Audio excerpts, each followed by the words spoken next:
Hi, I'm Rick, and we're together right now in the Whisky Zone, where I'm about to dive into a core range release from a well-known Scottish island distillery. The island is Islay, the distillery is Bunnahabhain, and the whiskey is their 18-year-old small batch release.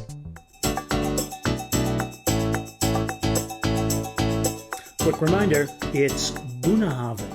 So, first off, what is meant by the term core range? Well, it's simply those releases that a distillery commits to and can be relied upon to release year after year with pretty much the same flavor profile.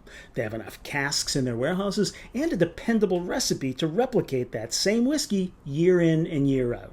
So, despite what a distillery might be releasing with single casks or experimental finishes, it's a safe bet that you'll always find their core range offerings on your local whiskey shelves or the distillery website. As I'm doing this review, there are 7 products that make up Bunnahabhain's core range, ranging from 12 to 40 years. But here in the Whisky Zone today, it's the 18-year-old's chance to take center stage.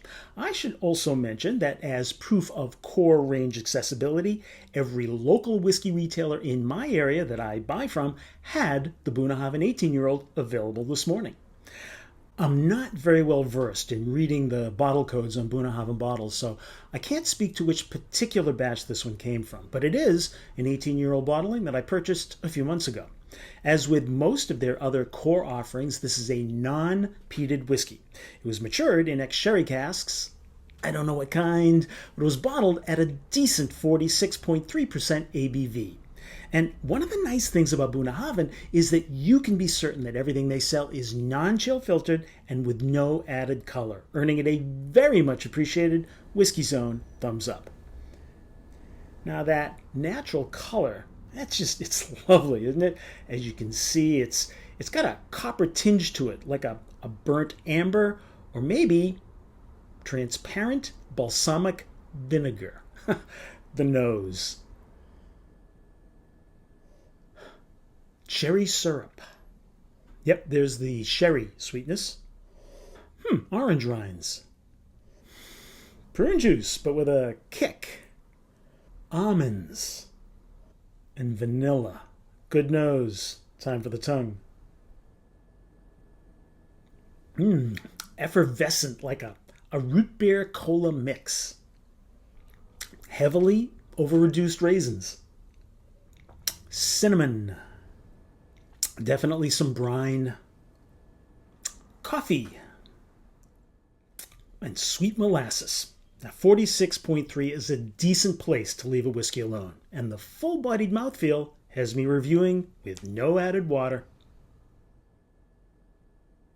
The finish produces a nice combination of salt water and prune juice. Trust me, it's nice, with warm caramel that comes with a cinnamon topping. I like this whiskey.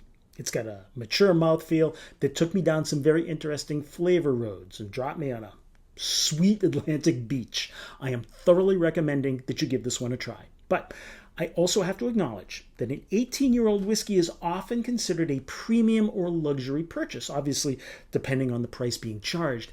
And while I believe the price of the Bunnahabhain 18 is high enough to stop it from being an everyday drinker for many consumers, because, let's face it, it might be a turnoff for people on a budget or who are new to the brand, I also think if you love tasty whiskey, you'd be getting your money's worth with this purchase. At least, that's how it felt for me. Although, if they wanted to come down 20 or 25 pounds or dollars, I'd be very okay with that too. But the bottom line is, if it fits into your budget, buy it. I'm giving the Bunnahabhain 18-year-old small batch core release a 9-finger pour. Thank you for the privilege of spending this time together as I investigated the Bunnahabhain 18-year-old release. If you'd like access to more fun stuff, you can always uncork it at the Whisky Zone companion website.